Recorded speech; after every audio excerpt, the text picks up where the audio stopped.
참빛교회 수요 성경 공부 함께 하시는 여러분들, 주님의 이름으로 환영합니다. 이번 주는 저희가 욥기를 함께 읽고 있습니다.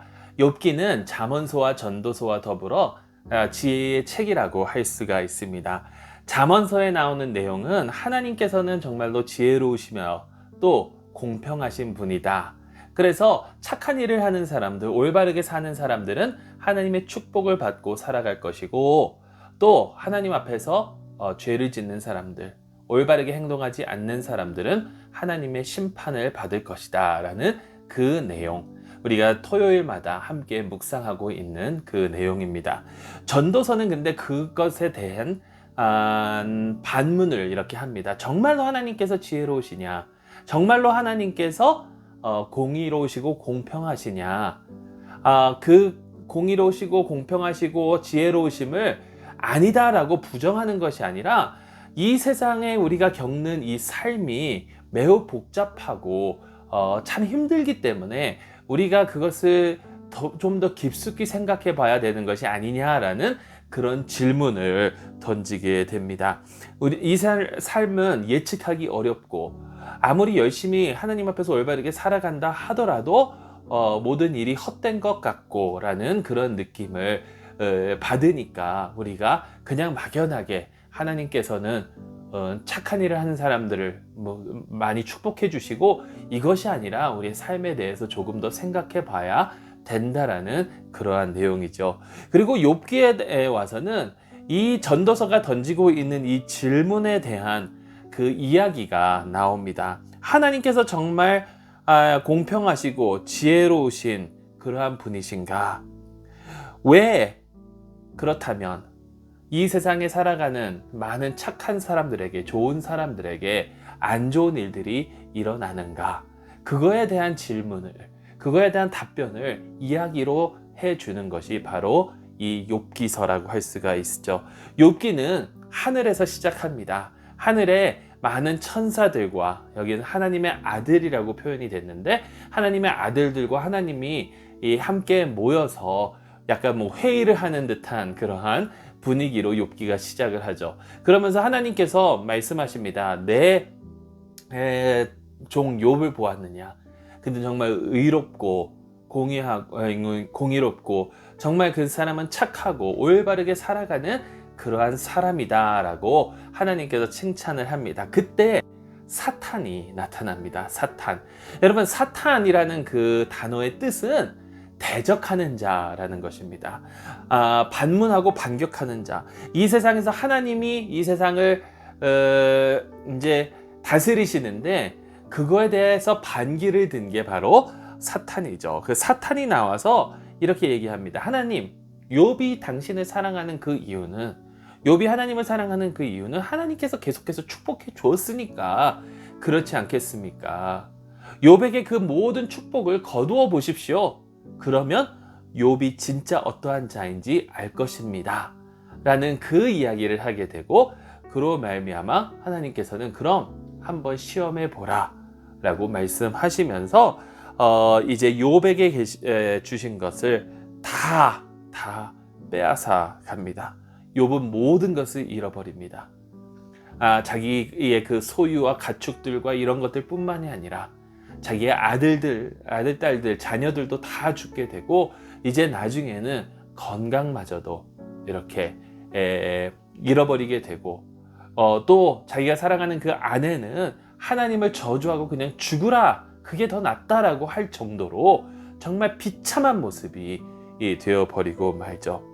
그럼에도 불구하고 욥은 1장과 2장을 보게 되면 계속해서 하나님을 찬양하는 것을 보게 됩니다. 그런데 이제 3장으로 들어가면서 욥의 진짜 속마음이 이제 표현되기를 시작합니다. 그의 속마음 가운데 있는 그 아픔과 절망과 그가 모든 것을 잃음으로써 느끼는 그러한 감정들이, 어떻게 보면 때로는 하나님을 찬양하는 것 같지만 또 때로는 하나님을 믿지 못하는 그러한 모습으로 계속해서 표현이 되어지고 있다는 거죠. 그럴 때에 욥의 친구들이 욥을 찾아오고, 친구들은 이렇게 이야기합니다. 하나님은 공의로우신 분이다. 하나님은 정의로우신 분이다. 그렇기 때문에 하나님께서는 공평하시기 때문에 네가 지금 이렇게 아픔을 겪고 네가 지금 이렇게 저주를 겪고 있는 그 이유는 너의 삶 가운데 어떠한 죄가 있을 것이다. 너의 삶 가운데 네가 생각지 못한 그 죄가 있을 것이다 라는 그러한 이야기를 하게 되죠. 여러분, 그럴싸하지 않습니까? 하나님은 공평하시다. 맞는 말입니다. 하나님은 공평하시다고 우리는 다 믿습니다. 그렇기 때문에 우리가 지금 만약에 안 좋은 일을 겪는다면 우리의 삶 가운데 무언가 하나님 앞에서 죄를 지었기 때문이 아닐까? 이것은 너무나도 당연한 말 같고 너무나도 그럴싸할 말 같습니다. 그런데 그 이후로 34장 동안 욥과 친구들의 대화가 오가는데요. 처음에는 이 세 친구들이 이야기하다가 이제 나중에는 네 번째 친구가 이야기하는데 욥은 스스로를 변론합니다. 나는 하나님 앞에서 죄를 지은 적이 없다. 나는 하나님 앞에서 잘못한 것이 없다. 나는 무죄이다. 나는 깨끗하다. 이러한 답변을 계속해서 합니다. 그러니까 친구들이 뭐라 그러냐면 욥 다시 생각해봐. 네가 어떻게 하나님 앞에서 그렇게 말을 할 수가 있니? 너는 분명히 죄를 지었을 거야. 너는 분명히 죄를 지었을 거야 라고 하고 마지막에 이 네 번째 친구가 이제 말을 꺼내서 이야기를 하는데 만약에 네가 죄를 지은 것이 아니라면 앞으로 네가 지을 죄에 대한 경고를 하나님께서 주시는 것이다 라는 그러한 말도 하게 돼요. 그런데 욥은 그렇게 이야기를 안 합니다. 아니다. 나는 의롭다. 나는 올바르다. 나는 하나님 앞에서 이러한 저주를, 이러한 심판을 받을 짓을 한 적이 없다라고 이야기를 한다라는 거죠. 그러면서 계속해서 어떨 때는 하나님은 의롭고 공평하심을 믿고 또 어떨 때는 하나님을 실망하는 그러한 이야기가 나오기도 하고 하나님을 의심하기도 하고 이러한 대화들이 계속해서 오고 가고 하다가 결국에는 욥이 자기의 한계에 도달해서 이제 하나님께 부르짖습니다. 하나님, 도대체 내가 잘못한 게 무엇입니까? 하나님, 왜 내가 이러한 고통을 받아야 합니까? 하나님께서 직접 오셔서 하나님께서 설명해 보십시오. 하나님께서 오셔서 내가 왜 이렇게 지금 당하고 있는지 나에게 설명을 해 주십시오 라고 이야기를 하고 하나님께 요구를 합니다. 그러자 하나님께서는 오셔서 직접 욥에게 말씀해 주십니다. 자, 이 내용이 욥기 38장 1절에서 18절 내용입니다. 제가 잠시 봉독하도록 하겠습니다. 욥기 38장 1절에서 18절. 그때 여호와께서 폭풍우 가운데에서 욥에게 말씀하여 이르시되 무지한 말로 생각을 어둡게 하는 자가 누구냐? 너는 대장부처럼 허리를 묶고 내가 네게 묻는 것을 대답할지니라. 내가 땅에 기초를 놓을 때에 네가 어디 있었느냐? 네가 깨달아 알았거늘 말할지니라. 누가 그것의 도량법을 정하였는지 누가 그 줄을 그것의 위에 띄었는지 내가 아느냐? 그것의 주추는 무엇 위에 세웠으며 그 모퉁이돌은 누가 놓았느냐? 그때 새벽별들이 기뻐 노래하며 하나님의 아들들이 다 기뻐 소리를 질렀느니라. 바다가 그 모태에서 터져 나올 때에 문으로 그것을 가둔 자가 누구냐? 그때에 내가 구름으로 그 옷을 만들고 흑암으로 그 강보를 만들고 한계를 정하여 문빗장을 지르고 이르기를 네가 여기까지 오고 다 넘어가지 못하리니 내 높은 파도가 여기서 그칠지니라 하였노라.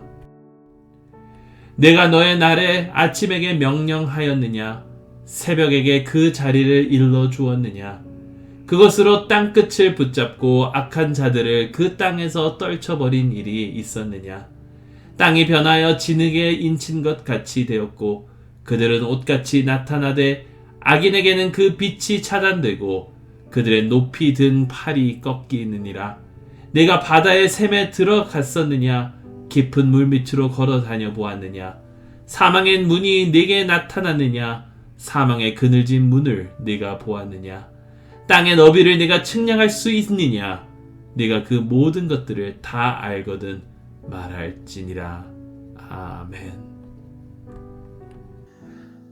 자, 하나님께서는 욥을 데리고 우주 만물을 보여주세요. 우주 만물을 보여주시면서 욥에게 이렇게 결국에는 이야기하는 거죠. 이것을 네가 다 이해할 수 있겠느냐? 정말 이렇게 크고 놀랍고 복잡하고 우리가 상상할 수도 없는 그러한 놀라운 이 우주 만물을, 이것을 다 만들었을 때 너는 어디 있었느냐, 욥아? 네가 우주를 잴 수 있느냐? 네가 이 모든 것을 단 하루라도 다스릴 수 있겠느냐?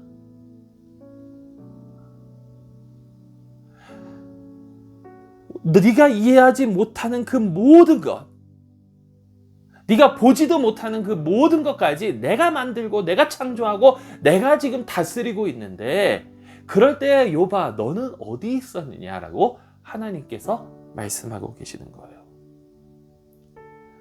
그러면서 이제 두 마리의 짐승에 대해서 이야기합니다. 아주 위대한 그 짐승, 위대하고 놀랍고 큰 짐승인데 위험합니다. 근데 이게 왜냐하면 이 짐승에게 치이면 죽을 수도 있기 때문에. 근데 이 두 짐승이 위대하지만 악한 것은 아니라는 거예요. 이 짐승조차도 하나님의 위대하고 선하신 창조물이라는 거예요. 이게 하나님의 설명이에요, 욥에게. 하나님의 설명이 여기서 끝납니다. 이게 도대체 무슨 말인가? 자, 잘 보세요. 욥은요, 욥의 관점에서 하나님께서 어떻게 행동하셔야만 공평한지를 판단하고 있었다는 거예요. 여러분, 물론 욥이 죄를 하나도 안 짓고 살았다라는 게 아닙니다. 욥도 죄인이었어요. 왜냐면 모든 인간은 죄인이기 때문에. 하지만 욥기에서 나타나는 그 욥은 하나님 앞에서 그렇게 저주를 받을 만한 죄를 지은 적이 없다라는 거예요. 근데 그게 누구의 기준이냐면 우리의 기준이고 욥의 기준이라는 거예요. 욥의 기준에서 보니까 하나님이 의롭지 못하시고 공평하지 못할 수도 있다라는 거예요. 그런데 하나님의 관점은 어떤지 한번 생각을 해보세요. 하나님의 관점은 영원 무한하십니다. 욥의 관점보다 훨씬 더 넓고 훨씬 더 위대한 관점에서 보고 계십니다. 이 모든 우주 만물을 창조하시고 보시고 운영하시는 하나님, 그 하나님께서 이 모든 것을 하나님의 그 지혜로 다스리고 계시는데 그걸 우리가 어떻게 이해할 수 있냐라는 거예요. 욥에게 지금 일어나는 이 모든 일들은 하나님의 그 위대하시고 놀라운 섭리 가운데 일어나고 있는데 그것을 욥이 이해할 수 없다라는 겁니다. 자, 여러분 다시 한번 생각해 보세요. 우리 관점으로 본다면, 우리 관점으로 봤을 때 우리가 하나님 이해 못할 때 너무나도 많지 않습니까? 아니, 분명히 하나님 축복해 주신다고 했는데 이게 뭡니까? 나는 열심히 한다고 했는데 이게 뭡니까? 라고 할 때가 있다라는 겁니다. 그런데 그것은 우리의 관점으로 우리가 생각할 때에 무엇이 공평한지를 보는 거라는 거예요. 하나님께서 하나님의 관점으로 본다면 나에게 지금 닥치는 그 일이 하나님께서 이 모든 우주 만물을 선하시고 지혜롭게 다스리시는 그 섭리 가운데 일부분이라고 생각을 한다면 우리는 겸손하게 받아들일 수밖에 없다는 겁니다.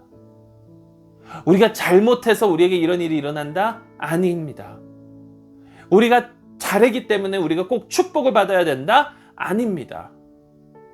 하나님의 관점에서는 우리가 이해하지 못하는 부분들이 있을 수 있다는 겁니다.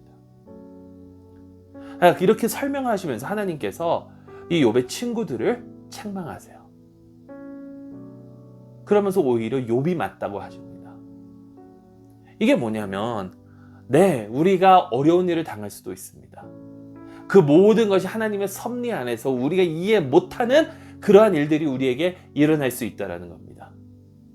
그러면 그것을 그냥 막 받아들이고 어쩔 수 없으니까 내가 할 게 뭐가 있어? 이게 아니라 하나님께 부르짖고 하나님께 매달리고 하나님을 붙들면, 그렇게 하면서 하나님의 뜻이 어디 있는지 조금이라도 더 이해할 수 있도록 욥처럼 하나님과 매달려서 하나님과 씨름하는 그것이 우리에게 필요하다라는 거예요.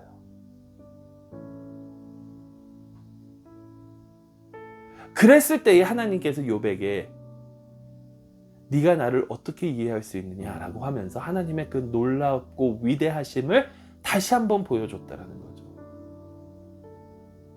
그러자 욥은 어떻게 됐는지 아십니까? 하나님 앞에서 겸손해졌습니다. 욥기 42장 1절에서 6절 말씀 다시 한번 보시기 바랍니다.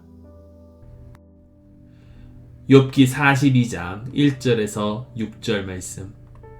욥이 여호와께 대답하여 이르되 주께서는 못하실 일이 없사오며 무슨 계획이든지 못 이루실 것이 없는 줄 아오니 무지한 말로 이치를 가리는 자가 누구이니이까. 나는 깨닫지도 못한 일을 말하였고 스스로 알 수도 없고 헤아리기도 어려운 일을 말하였나이다. 내가 말하겠사오니 주는 들으시고 내가 주께 묻겠사오니 주여 내게 알게 하옵소서. 내가 주께 대하여 귀로 듣기만 하였사오나 이제는 눈으로 주를 배웁나이다. 그러므로 내가 스스로 거두어 드리고 티끌과 제 가운데에서 회개하나이다. 아멘. 왜 고통을 당했는지 욥은 알 수 없지만, 하지만 그는 이제 마음의 평안을 가지고 이 모든 것을 받아들이면서 나아갈 수 있었다라는 것입니다. 그리고 그 이후에 욥은 하나님께로부터 더 큰 축복을 받습니다. 자기가 전에 잃어버렸던 것의 갑절로 2배로 하나님의 축복을 받습니다. 이것은 욥이 이 하나님께서 지금 주신 이 시험을 잘 이겼기 때문에, 이 테스트를 잘 통과했기 때문에 하나님께서 축복하여 주신 것이 아니라 하나님께서 하나님의 그 지혜 가운데 축복하여 주시기로 했기 때문에 축복하여 주신 것입니다. 그래서 욥은 좋을 때나 안 좋을 때나 하나님을 믿고 의지하며 나아갈 수 있는 방법을 배웠다라는 거죠. 여러분, 우리는 이 세상을 살아가면서 나는 그렇게 열심히 하는데 왜 저 사람을 못 쫓아갈까? 라고 생각할 때가 있지 않습니까? 나는 하나님 앞에서 올바르게 살아간다고 하는데 왜 하나님은 저 사람들을 더 축복해 주시고 나는 이렇게 어려운 삶을 살아갈까? 이 모든 것은 하나님의 선하신 섭리 안에 있다는 사실을 우리는 믿어야 될 줄로 믿습니다. 하나님의 법대로 살아가면, 하나님의 그 올바른 방법대로 살아가면 하나님께서 우리에게 축복해 주신다라고 말씀하셨습니다. 근데 그 축복이 우리가 생각하는 축복과는 다를 수가 있다는 것입니다. 우리가 생각하는 축복이 아니라 다른 하나님과의 그 관계가 더욱더 깊어지는 그러한 축복으로 하나님께서 우리와 함께 하실 수 있다는 겁니다. 우리는 흔히 축복을 물질적인 것, 건강, 성공 이런 것들로만 생각을 하지만, 만약에 우리가 성공을 해서 하나님을 더 멀리하게 된다면 그것은 절대로 축복이 아니라는 거죠.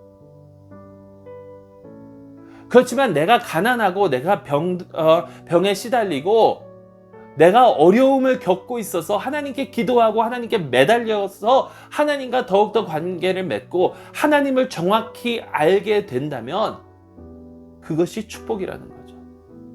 욥은 하나님을 좀 더 정확히, 하나님을 더 자기의 생각보다, 자기의 관점보다 더 크고 위대하신 그 하나님으로 받아들일 수 있는 방법을 배웠다라는 겁니다.